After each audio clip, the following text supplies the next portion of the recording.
this is Matt. Once again, welcome back to another video. This is another paid request for Jonathan. Thank you so much for that. And for those interested in requesting pretty much any type of videos, feel free to send it either directly to my PayPal or join my Patreon. Both links are down below in the info box under the video. Now it's for a film called The House with a Clock in Its Walls. Try to get that title right. Say that title 10 times fast. The House with a Clock in Its Walls. House with a Clock in Its Walls. 2018 film, directed by Eli Roth, which is one of his only family films. And it stars Jack Black, Cate Blanchett, Kyle MacLachlan is in it. And it's Eli Roth trying to do an ode to older films back in the day. I mean, you even have the old Universal logo and the old Amblin Entertainment logo. Remember the old Amblin logo with the E.T., the bike going across the moon? Where you have this kid whose parents have passed away, and he goes to live with his uncle, played by Jack Black, who has his neighbor, played by Cate Blanchett. Jack Black, Cate Blanchett, they like to snipe verbally with each other. And the kid finds out that his uncle is a warlock, and then Cate Blanchett is a witch, and they can do magic. And one thing leads to another, and the kid wants to learn how to be a warlock, so Jack Black is teaching him. And every night there's this clock ticking in the walls, and Jack Black is looking for it. And you come to find out that in that house there was another warlock who was friends with Cate Blanchett and Jack Black. Kyle MacLachlan plays him. And this flashback's done in kind of a silent film type of way. Just the movie itself takes place, I want to say, in the 1950s, give or take. And Kyle MacLachlan was with this new lady, and Kyle MacLachlan, he had gotten out of the war, and he was affected by it, and he was focused on this bit of dark magic. He died, and this cabinet is locked, and Jack Black tells the kid never ever ever open this cabinet. So of course you know eventually that fucking cabinet's going to get opened. Meanwhile, also has the kid trying to fit in school. No one wants to look at him. He just picked last in sports and basketball. And the only person he gets to talk to is this guy named Tarby, who's running for class president. And you ultimately find out that he's a bit of a douche, bit of a user, that he'll be your friend 1 minute, and then the next minute will drop you like a bad habit. But the kid wants to fit in, especially after his parents passed away, so he lets Tarby tell him what to do, including going to that cabinet, taking this book, which happens to be a necromancy book, and in order to impress his friend, reads his book and accidentally brings back Kyle MacLachlan's character to life. And you find out that clock within the walls is a doomsday clock. And the bad guys want to take the clock, turn back time, and undo humanity. So that it's just Kyle and his bosom bride. Because in the war he was affected, got some teachings from a demon. Why the hell would you want to just be you and your bride? I think that'd be really fucking boring, especially if you have a fight and then you have no one else to shebang and have a horizontal tangle on. So Kyle, I think that's a big mistake, because what if you have a fight and she kicks you in the nuts and leaves? You have nothing else to boink. Unless a few animals, if you're into that, or a few plants or rocks. So it's a bad call, Kyle. It's a bad call. I thought at the end of the day this was alright. Especially for an Eli Roth film. It was alright. Eli Roth is one of those directors that Cabin Fever, when I first saw it, I didn't mind it because I liked the concept, I liked the makeup effects, the concept of kids in the cabin in the woods, but instead of hillbillies or a slasher film, it's a flesh-eating disease. I'm like, okay, that's a bit different of a setup, and the way that's done is goopy and gory and nasty. It was interesting to see Ryder Strong as the lead, who was in Boy Meets World. Watching it sometime after that, the dialogue and the way the theater's written and pancakes, it's like, what the fuck? Why? And not being a big fan of the ending doesn't hold up for me. Hostel. Hostel, I actually don't mind the third act. Because while they make the lead character a bit douchey, at the same time, I do like the actor who plays him. And I like this like a revenge movie where it was refreshing. Usually these movies, everyone would die at the end, or blah blah blah. But it's like, no, you don't get revenge. He kills this guy, shoots this guy, runs these bitches over, all that stuff. Then they screw that up because Hostel 2 just kills him at the beginning of the film. So great job, Eli Roth. You made your first film completely pointless. Bravo for that. For a sequel that's I thought was way worse. So that, if it was a film that was one of my favorites, like I hate Alien 3, but I can ignore it because Aliens is one of my favorite films of all time, and I could just care to ignore Alien 3. Hostel, it's not like it was one of my favorites, so it makes it even less desirable to rewatch it because Hostel 2 fucked it up. Green Inferno, not big on it, just a wannabe cannibal holocaust, cannibal movie. Not my cup of tea. What else did Eli Roth do? Thanksgiving trailer was fun. I still like the Death Wish movie with Bruce Willis. I still think that's Eli Roth's best film. Maybe because he didn't write the film, he just directed it. What was the there was a movie based on a video game that he was doing. Was it Borderlands? I don't know whatever came about with that movie. So he's not a director I love, but this film I didn't mind. There's issues I had with it, but it tried to, like, I don't think the acting was that bad from the three leads. I thought the kid, although there was times he was screaming and it got a bit annoying, but other than that, I thought the kid was capable as a child actor. Jack Black he's a guy that he's hit and miss for me. I liked him in School of Rock, but then you got Gulliver's Travels. He's great in Tropic Thunder, but then I don't like him or anything in the Jumanji sequels. Saving Silverman I can have fun with, but then Envy with Ben Stiller is one of his worst.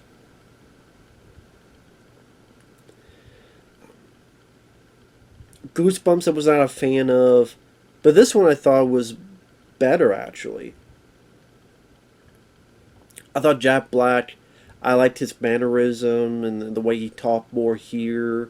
He seemed less annoying. He seemed, I want to say more serious, but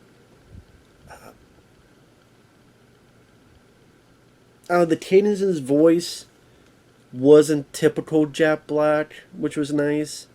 And I thought his sniping with Cate Blanchett, they worked really well together. And they had some fun dialogue with each other. And there's some fun little motifs, like the chair is alive and the chair acts like a dog, and most of that's done practically. So it reminded me a little bit of like House 2, the second story, where that film had like a caterpillar dog. Here you have a chair that's acting a bit like a dog. Although I would put House 2 above this. For some reason, there's a topiary animal. It's like a plant, but it's in a figure, so it's a plant, but it's got like a lion's head and wings, so I guess like a griffin. But it shits out leaves. So that's a running dad, and why there had to be a running dad, I don't know.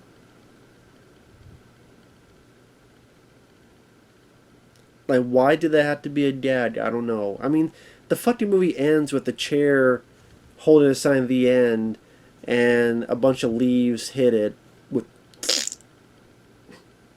and you hear Jack Black, "Bad titty, use the litter box," and the chair spits out the leaves. Like, why, Eli Roth? Why? Just why?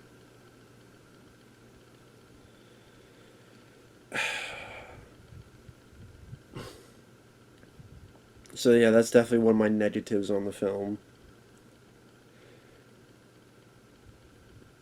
But the way the three leads are interacting with each other, the way like the set design of this house with all these clocksum on it, the kid feeling bad for him trying to make friends in school, him being manipulated. He has his 8 ball that his parents gave him. He keeps seeing his mom, which you find out that's something else going on with that. The kid's excitement and learn to be a warlock. You have a montage to Long Tall Sally, which anytime I hear that song, I always think of Predator. But yeah, this kind of film, the last song I would, what, I didn't think I would hear Long Tall Sally, but hey, that's a good song. Nice to hear that.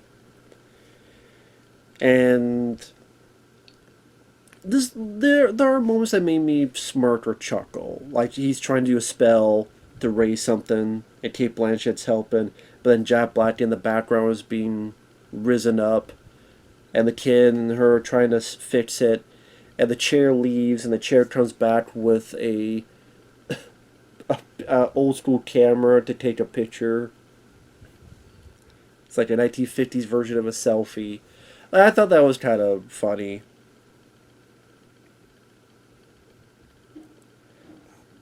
Some of the way it's directed, like I said, having the flashbacks done in black and white, looking like a silent film, that was a nice touch.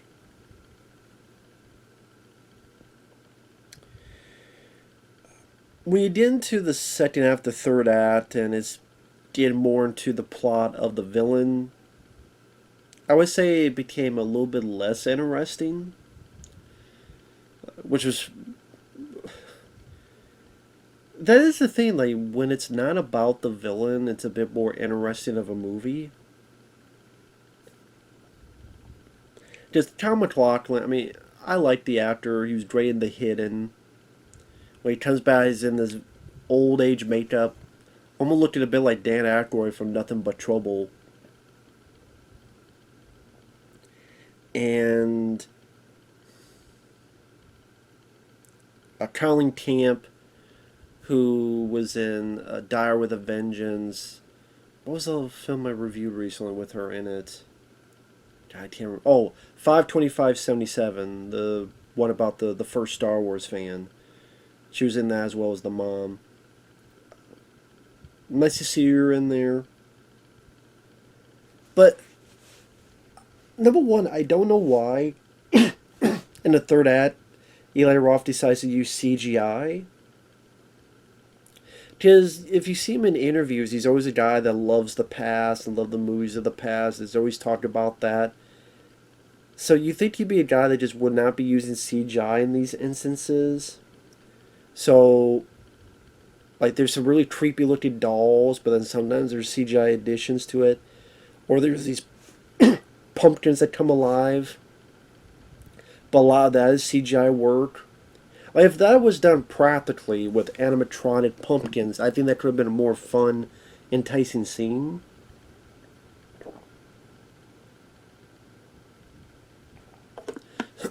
But the fact that CGI pumpkins just made it feel more like a Goosebumps movie and less like you try to have it be an old school movie with the old school Universal logo and Emblem Entertainment logos. If that's the case, then just make it a goal. I'm not going to use any CGI. Hell, use stop motion animation. Go for that route. Like, have a parameter of, okay, if this is a film made in the magical world of Disney back in the day, Or back to the day when films like Something This Wicked... Something This Wicked... Can't remember the fucking name. I had these titles in my head, and there's so many damn movies in there. Something Wicked This Way Comes, or what was the one in the woods? This is why I wish I would have wrote these titles down. But those type of like darker Disney type of movies, it seems like that's what Eli Roth in a way is going for. Then make it a thing where, okay, I'm not going to use any CGI. If I have to use effects, it's going to be old school techniques. And that would have made it more of a charm to it, instead of just CGI pumpkins. And one of them puking on Jack Black's face. Spoiler alert, you come to find out that the clock is under the boiler. They get in. Cate Blanchett, she's pretty badass of a witch. She has this umbrella type of thing blowing up these pumpkins. Jack Black and the kid go under. Jack Black tries to deal with some stuff, but he gets turned to a baby with a Jack Black face. And that might have been done practically, maybe, but I don't know, I thought it was just a really stupid, silly idea. And at least give Jack Black a bit of something to do for the third act, for the finale. Just really ends up being kind of useless, which is a shame. At least have him, well, maybe Kyle's making fun of him going, you're nobody, you're nothing, you're not powerful, but then Jack Black acts as a distraction while the kid is doing stuff. You could have at least done that. I think that would have been better than turn him into that little baby head.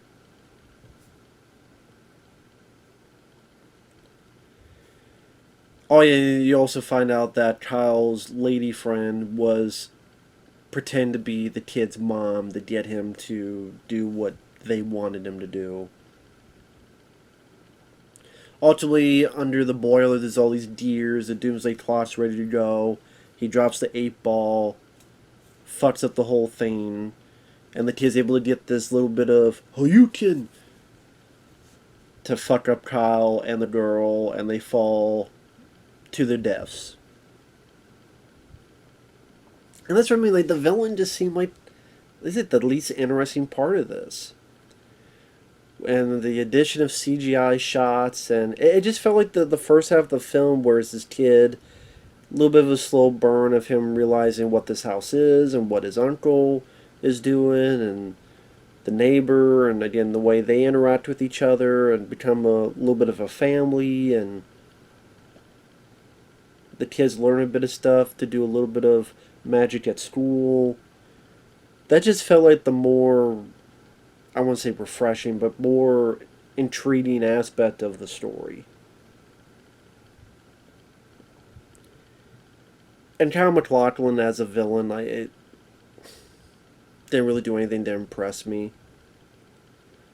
Just, go fuck up the world, that's pretty much it. So like I said, it's one of those films that I could easily watch over Goosebumps, either film. Which is, again, the CGI pumpkins remind me most of the Goosebumps movies. Get rid of the fucking topiary animal playing shitting leaves. Get rid of...